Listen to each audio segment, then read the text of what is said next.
മോക്ഷം കിട്ടാൻ എളുപ്പം ഒരു മാർഗം അത് പറയുന്നുണ്ട്. ഓ, എളുപ്പത്തിൽ മോക്ഷം കിട്ടാൻ എളുപ്പത്തിൽ മോക്ഷം കിട്ടാൻ ദൈവത്തെ കണ്ടുമുട്ടുക.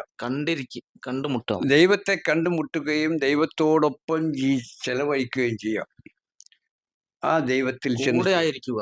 കൂടെ അബൂബക്കർ ഇരുന്ന പോലെ. അബൂബക്കർ ഇരുന്ന പോലെ തപസ്സിരിക്കുക. അള്ളാഹുവിനെ അല്ലാതെ ദൈവത്തെ നമുക്ക് സങ്കല്പം ദൈവമല്ലല്ലോ, അത് ഊഹവും സങ്കല്പവും തെറ്റുമാണ്.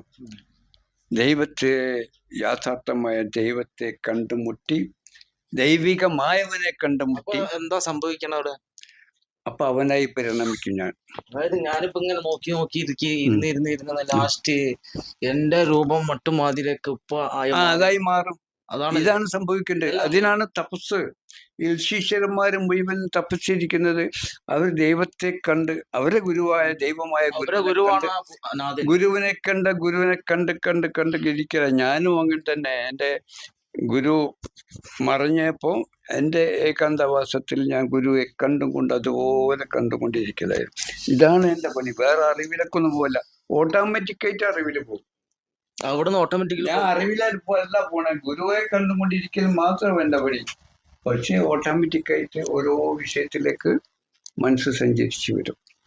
അങ്ങനെ ഞാൻ എൻ്റെ ഏകാന്തവാസത്തിൽ ഇരുന്നു കൊണ്ട് ഈ പ്രപഞ്ചത്തിന്റെ ആകമാനം പ്രകാശമായ നൂറുള്ളായ ജ്യോതി, ജഗത് ജ്യോതിയെ ഓംകാരത്തിൽ ചെല്ലുകയും,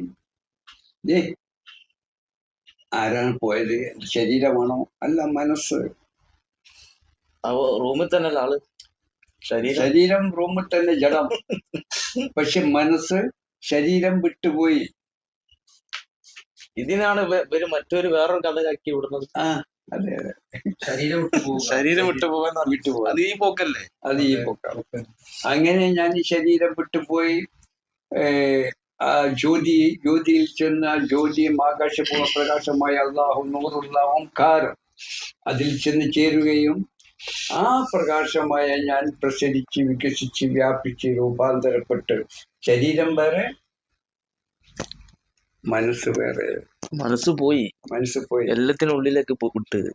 മനസ്സിൽ പ്രപഞ്ചത്തിന്റെ ആകമാനം ഊർജം ഉൾക്കൊണ്ടിരിക്കുന്ന പ്രകാശം ജ്യോതി നൂറുള്ളയിൽ ചെന്ന് ചേർന്ന്, അതാണ് ദൈവ മനസ്സാണത് ആദ്യം ദൃശ്യമായ.